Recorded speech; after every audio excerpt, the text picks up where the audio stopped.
Now, screen actor Frank Lovejoy comes to the NBC microphone as reporter Randy Stone on Nightbeat.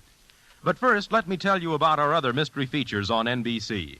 Saturday night, Brian Donlevy brings you international intrigue as he accepts another dangerous assignment. Then on Sunday, Mike Waring as the Falcon becomes involved in a murder. Later, Martin Caine, Private Eye, featuring Lloyd Nolan, investigates a mysterious case concerning jewel smuggling. Yes, stay tuned to the NBC Radio Network. The NBC Radio Network is now entering its second quarter century as a great entertainment medium. And now from Hollywood, it's Nightbeat on NBC. NBC presents transcribed Frank Lovejoy in Nightbeat.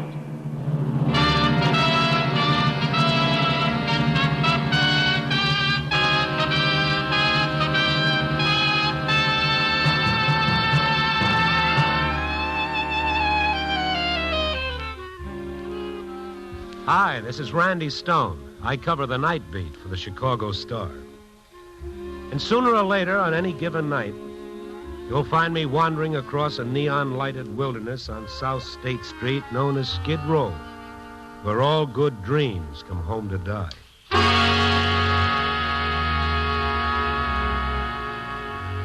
That night, the moment I reached the street, I knew that something was decidedly different. Up ahead was Rescue Mission, a shabby little store with a crudely crayoned sign offering salvation and vegetable soup to one and all. Tonight, Rescue Mission had a lineup of lost souls half a block long.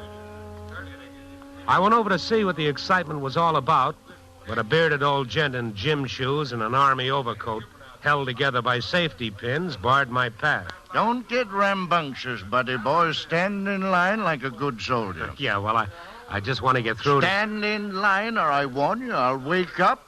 You'll what? And you'll be gone.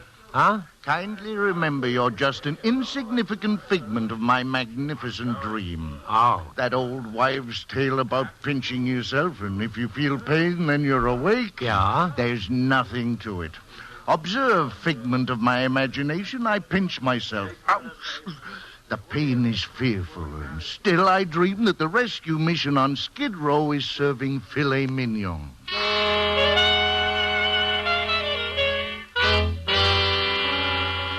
Yeah, it was true. Some unknown benefactor had contributed $200 to the mission with specific instruction that the stakes must be at least 2 inches thick. It was like that all up and down Skid Row. The same source had seen to it that the A1 flop house had clean sheets and pillowcases for the first time in the memory of living man. And when I dropped into the corner tavern to see how things were going in the cold beer department, the bartender stuck a champagne cocktail under my nose. Here you are, sport. Hey, wait. It's for free. Bon appetit. Huh? That's French. It means you should enjoy it. Oh, swell. Santa Claus comes to Skid Row. Look, Santa Claus wouldn't give you a 2-cent seltzer. It's that beat-up dame at the end of the bar. Her? Yeah, she must have rolled one of them visiting bankers from Iowa. She was perched on a stool at the far end of the bar, next to the lighted jukebox and the empty phone booth and the stacks of beer cases. A bleached-out Tootsie with a gardenia in her hair. As I walked toward her, the shifting lights of the jukebox turned her face into a multicolored mask. First blue, then amber, then rose, and then blue again. And then I was beside her, and the illusion of a mask was even stronger. The black phony eyelashes fastened to the heavily powdered skin, and a slash of red to signify the mouth. And out of the blue eyeshadow, her eyes moving restlessly.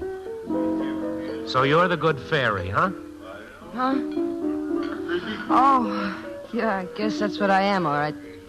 1 second, sing out. Yeah, I'll do that. What's the celebration? My birthday. That's the celebration. Well, happy birthday, many of them. Many of them. You got quite a sense of humor, hon. Mm-hmm. Good fairy. I like that. I waved my wand, and the bums ate steaks and drank champagne and slept on clean sheets, huh? Well, I got news for you. You can wave a jerky wand till you're blue in the face. It also takes dough.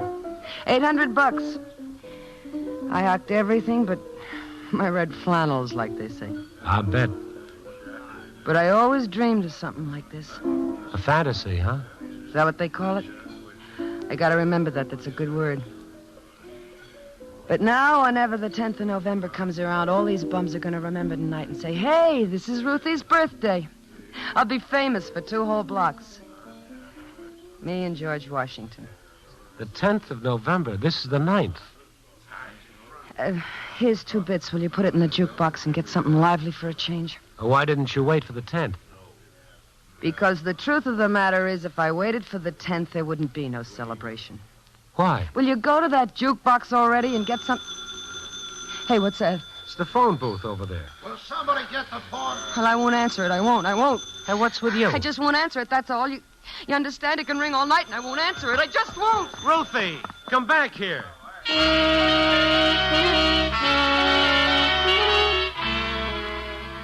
I looked back at the bar and saw that in her terror the dame had forgotten her purse. I opened it to see if I could find any identification, and the card in her wallet said Ruth Martin and an address in St. Louis. I also found a hotel key with the name Royal Hotel, Chicago, Illinois, stamped on the leather holder. I also found a nice, neat .32 revolver, brand new, fully loaded, ready for business.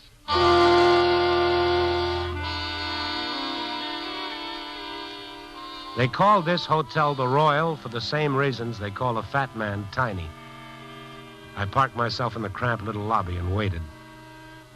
A little before 11, Ruth Martin entered the lobby, asked for a key at the desk, and rang for the automatic elevator. I went on over. Hi, Ruth. Huh? Oh, it's you. Yeah, me. Your purse. Thanks. I went back to the bar and it was gone.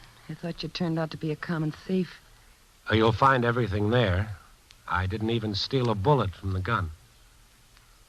Well, that's real considerate, and I thank you kindly. Oh, this elevator takes all night. You're not registered under your right name. I couldn't be bothered with the press and those awful autograph hounds. You know how it is. You want to tell me how it is, Ruthie? Here's my elevator. Thanks for every little thing, hon. Look, I hate to keep repeating myself, but if you waited for the 10th of November for your birthday, why wouldn't there be any celebration? What's to celebrate about a funeral? Good night.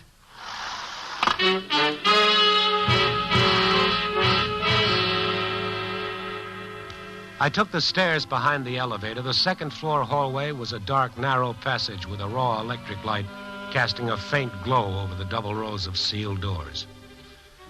Ruth was already opening her door halfway down the hall. As I started toward her, she reached into the room and snapped on the lights. No! No! I ran the rest of the way. Her room was a dismal cubicle of curling wallpaper and cracked calcimine. She was at the mirror, frantically rubbing the glass with her hands, trying to erase a message scrawled in lipstick. Vivian will keep her promise. I gotta get it off and erase it. All over the room, the same scribbling in red lipstick, like the meaningless doodlings of a child. How did she find me? How did she find me? Oh, come on now, Ruth, stop it. She was in here, in here, Stop in it. here. Stop it. It's all right. It's okay. Now, come on. Now, that's better. I only moved into this dump this morning. I didn't even unpack yet. I didn't tell anyone I was here. I used a phony name, and she still found me. Vivian, that's her name?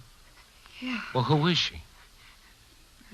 Vivian Clark. We were kids together. Gee, kids are crazy. What they don't know about the world would fill a book. Little girls. You know, they got a lot of fancy notions about how life's going to be. Yeah. We were 9, 10 years old. Lived in a down at the heel neighborhood. A lot of rooming houses and little hotels. And there were these dames who was always getting drunk and fighting. What do I have to do? Draw you a picture? No picture, Ruth.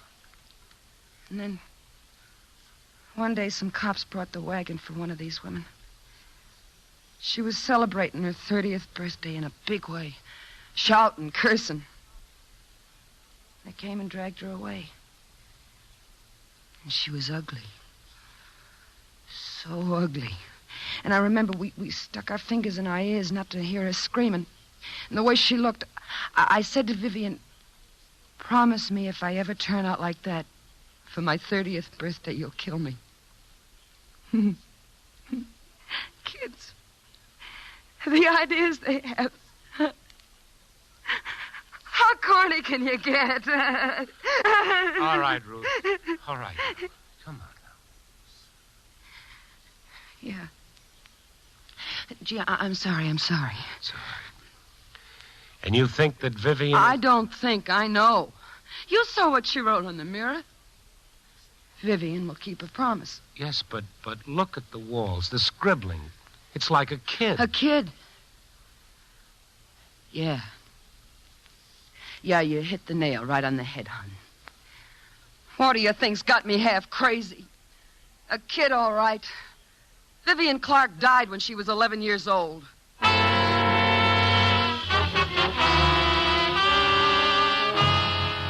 That was a small statement that called for coffee, strong and black. So I took Ruth downstairs to a deserted little restaurant next to the hotel. And after a while, Ruth looked up from the coffee. You think I'm nuts, huh? Well, I haven't decided. Finish the coffee. You saw her handwriting? Yeah, but... Don't you understand? I've talked to this kid. I've heard her voice. Take it easy. Sure. Just like that. Take it easy. Nothing to it. Look, sweetie pie, I'm so close to flipping my lid from these last 3 weeks. Oh, that's when it started? Yeah, 3 weeks. Or who was it? Wait a minute. It couldn't be 3 weeks. My head. Talk about a merry-go-round. There isn't an asylum in the county that wouldn't give me free room and board for life. 3 weeks. Yeah, I guess that's what it's been. I was out in the town with Jerry Myers. Jerry Myers? A little tin horn character in St. Louis. With the silk white muffler and the talcum powder on his face and pearl gray spats. Always good to his mother. Just the same, you want to hear something personal? Of all the guys I've ever known, I still got a warm spot for little Jerry. He's really got a good heart. You'd like him. Uh-huh. So, anyway, we were out on the town having a time. You ask anybody in St. Louis about Ruthie Martin. Live, laugh, and be merry. That's my own private philosophy. That's a good philosophy. Yeah. Until you come to that other part. Tomorrow we die. Now, Ruth, knock off with that. Oh, gee. I was never like this before. You were telling me about 3 weeks ago. Oh, yeah, that night, that first night. Boy, did I get stinking that night. Me and Jerry. Sweet little guy. It must have been 4 a.m. when I got back to my room, and I just flopped across my bed and passed out like I'd been hit with an atom bomb or something. Anyway, I don't know if an hour passed, or a minute, or even a second. But all of a sudden, I knew the phone was ringing. I didn't want to wake up, but it kept ringing, and I knew if I didn't answer it, it'd ring all night. Yeah? Hello, Ruthie. I called to tell you I'm going to keep my promise, like I said. What promise? You got a birthday in 3 weeks. So? You'll be 30 years old. Hey, that's a lie, a rotten lie. I'm 26 and I can prove it with birth certificates and other papers. Who is this? You know. You sound like a kid. Sure. What's a kid calling in the middle of the night for? Who is this? Don't you really recognize my voice? Vivian Clark. I don't know any... What? Who did you say? I just wanted to remind you of your birthday. Hey, what kind of a gag is this? Vivian Clark is dead. And to tell you I'll be seeing you like I promised. You remember my promise, Ruthie?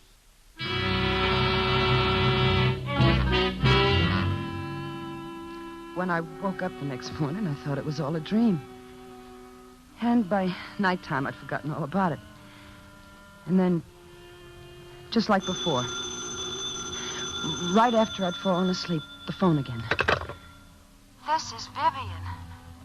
Look, who's ever pulling this lousy gag, I think it stinks. And if you keep on doing it, I'm going to make plenty of trouble. Vivian. And I promised. Stop it, will you? Stop it!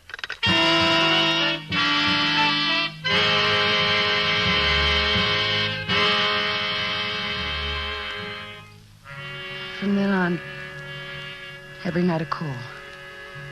After about 10 days of that, I couldn't take it anymore. So one night on the spur of the moment, I decided to clear out. Without saying anything to anybody, I packed a bag and grabbed the night train for Kansas City. I got in around 2 a.m. and just looking at a town where no one knew me or anything about me made me feel better.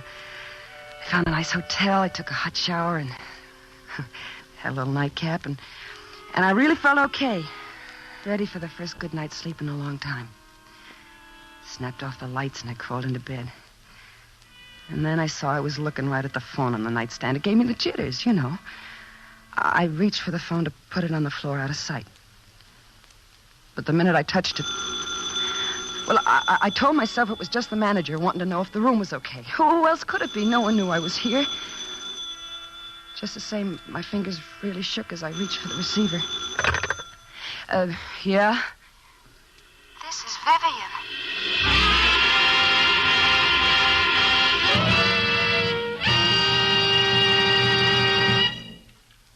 And that's how it's been ever since, Mr. Stone. I see. I bet I moved 15 times in the last 10 days, from KC to Duluth to Chicago. And she still follows you. And tomorrow, for a birthday present, she catches up with me. She catches up with me, Mr. Stone. Look, Ruth, I know a fella. He's a nice, friendly guy. He happens to be a doctor. Oh, I was waiting for that one. A real nice guy, complete with straitjacket and butterfly net, huh? Oh, no, Oh, you're it's wrong. all in my head. Sure thing. I didn't say that. But you saw yourself what she did to my room. If I'm nuts, so are you. Yeah, that could be. Well, I'm not going to any witch doctor, so let's move on to suggestion number 2. Well, let's face it. It is possible that someone is behind this. That somehow or other you've been followed from place to place. For Pete's sake, how? With mirrors? I don't know. I'm just trying to help you. Yeah, I'm sorry, hon. Okay. You got a nickel? Huh? I'm going to call an old gal named Mrs. Ferguson who works the night shift on the rewrite desk down at the paper. Why? Well, you're going to have to borrow her apartment for the night. I don't get it. We'll go straight to the apartment from here. You won't go back to the hotel to check out or even pick up your suitcase. Now, I'll do it for you later. We'll even give the cabbie a phony address a few blocks away from the apartment. We'll walk the rest of the way. There won't be a chance for any other person in all the world to know where you are. And if Vivian Clark calls you there, well, baby, we're both going to this doctor.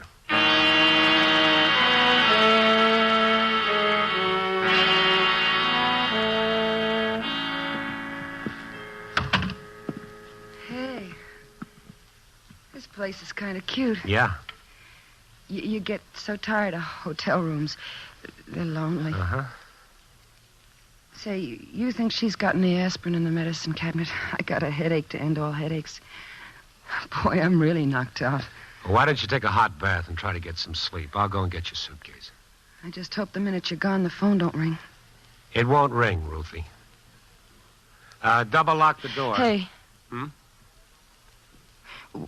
Why are you doing all this? Oh, well, I'm an overage Boy Scout. No, I'm serious. Well, I don't know. I guess maybe you've been hit on the head long enough. Maybe that's it. Look, before you go, would you kiss me? Not hard, not ugly, just soft and sweet. For luck. For luck, Ruthie.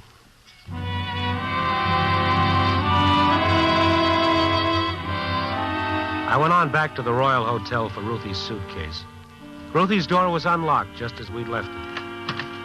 I opened the door, went into the room, was searching for the light switch when I saw the cigarette glowing in the dark. I whirled around, trying to reach the door. Hold everything, you. I got a snub-nosed 38 and an awful temper. So? Where's the little lady? Ruth or Vivian? I'm a fellow who likes a straight answer, you. Where's Ruth Martin? I'd much rather talk about Vivian. Are you behind the... What have you done with Ruth Martin? Listen to me. I'm going to be very distinct and precise, you, like H.V. Callenmore or somebody. Once more, I'm going to ask you. Then I'll remain silent for a reasonable length of time. Then, if you have an answer to my satisfaction, I'll kill you. What have you done with Ruth Martin? Sport, take my word for it. I never been more serious in my life. Where is she? Where is she? Where's Ruth? Will you tell me, please? Please, mister. Toss the snub-nosed 38 on the floor and we'll talk. I haven't harmed her. She's okay. Where is she? The gun. No. It's the only way. All right. Thanks. Where is she? You sure she's okay? Why'd she run off like that? Wait. Let's get some light on the subject. It's better. Oh, I'm sorry I got so much of my blood on your white silk muffler. Oh, that's okay. I got half dozen more that Oh, you're being humorous. Yeah, that's what I'm being, all right. Talcum powder, pearl gray spats, good heart. Mm-hmm. Well, I suppose love sometimes softens the picture. Huh? Jerry Myers, huh? Yeah, that's right. Hey, where's Ruthie? Who are you? A reporter. She turned to me for help. What's with that screwy Dave? What's the matter with that babe? She tilted or something? What do you mean? Well, I've been going loony trying to find her. Then tonight I finally traced her to this dive. I come here, she's gone. I wait, and you show up. I thought, well, you must have done something to the broad. Oh, no, she's okay.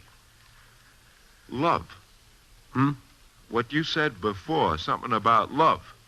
Oh, did I? What kind of routine is that, you? Ruthie don't love nothing but a good time, and the same for me, so don't make a motion picture of it. Hey, where is she, you? You ever hear her mention a kid named Vivian Clark? The name's totally unfamiliar. Uh-huh. When I spotted you in this room, I started thinking maybe that there was a racket going on. I don't follow you. The only thing I don't get is this scribbling on the wall. Oh, yeah. Hey, what about that stuff? Looks like a... I'll get it. Yeah. This is Vivian. What? Hey, what's the matter, you? I know where Ruth is. I'm going to see her now. It's her birthday, and I promised I would. Hello. Hello. Hey, what is it? Tell me. Come on, quick.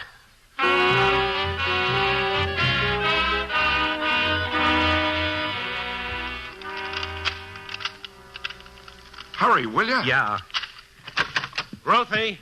Ruthie! I'm back here in the bedroom, Mr. Stone. The bedroom? Don't let it trouble you. Come on. What is it? Is something wrong?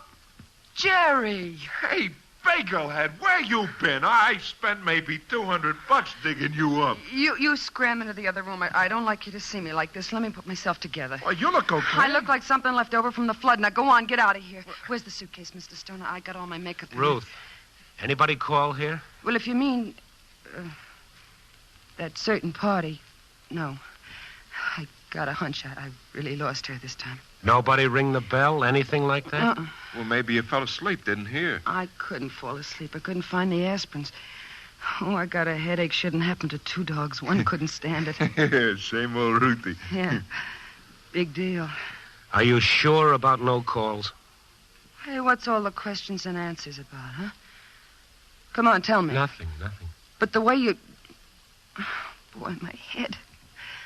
I almost passed out from the pain. Look, Jerry, would you be a doll and run down to the drugstore for some aspirin? What do you think, Mr. Stone? Yeah, go ahead. Be sure and lock the door on your way out. Why? Hey, what's going on? I'll be right back, and you try to relax, Ruthie. A heart of gold he's got. Yeah. Now, look, Ruthie, I want you to really think. Is there any reason why someone would want to trick you with this Vivian Clark routine? Why? What reason would they have for...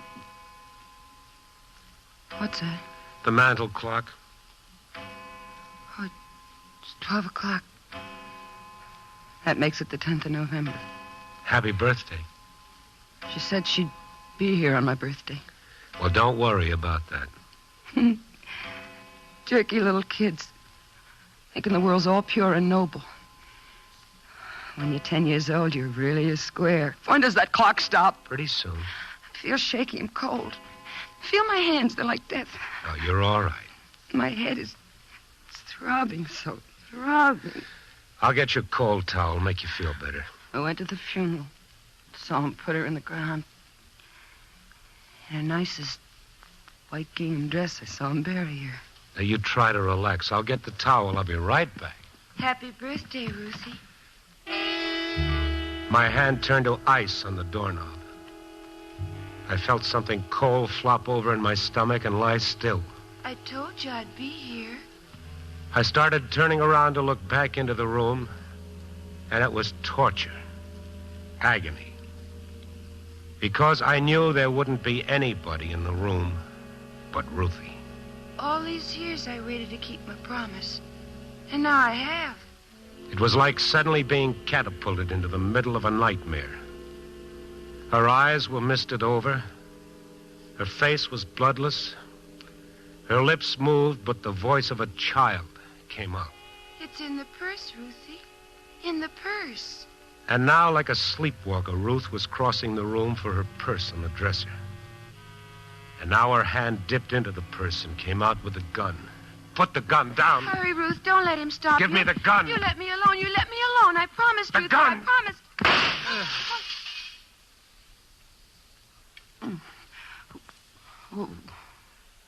What was that?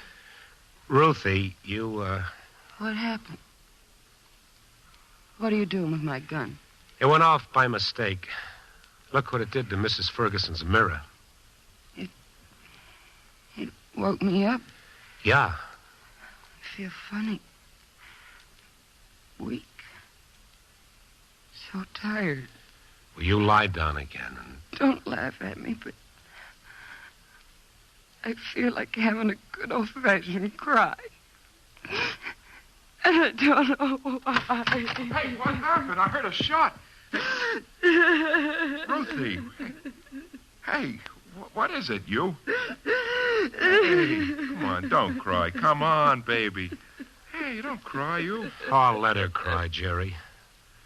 Poor kid, she's got it coming.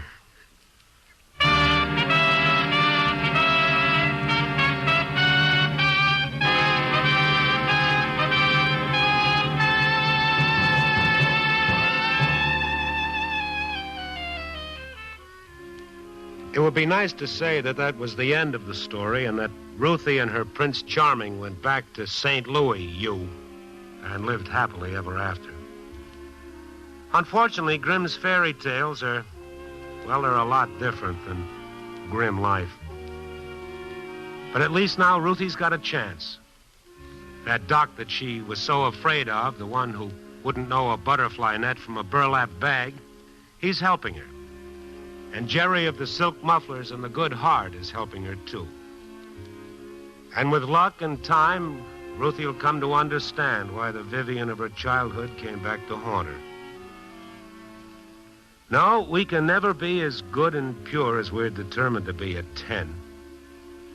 But neither are we so hopeless and lost as we sometimes think we are at 30. I don't know. If life was nothing but a fairy tale, it might be pretty boring. Just think of nothing to look forward to, but to live happily ever and ever and ever after. Copy, boy.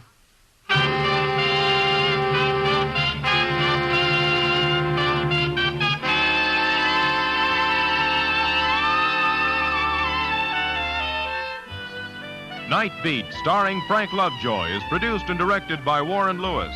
Tonight's transcribed story was written by Larry Marcus with music by Robert Armbruster. The part of Ruth and Vivian was played by Joan Banks. Others featured were Tudor Owen, Lou Krugman, and Jeff Corey. Don Rickles speaking. Listen next week at this time and every week as Randy Stone searches through the city for the strange stories waiting for him in the darkness.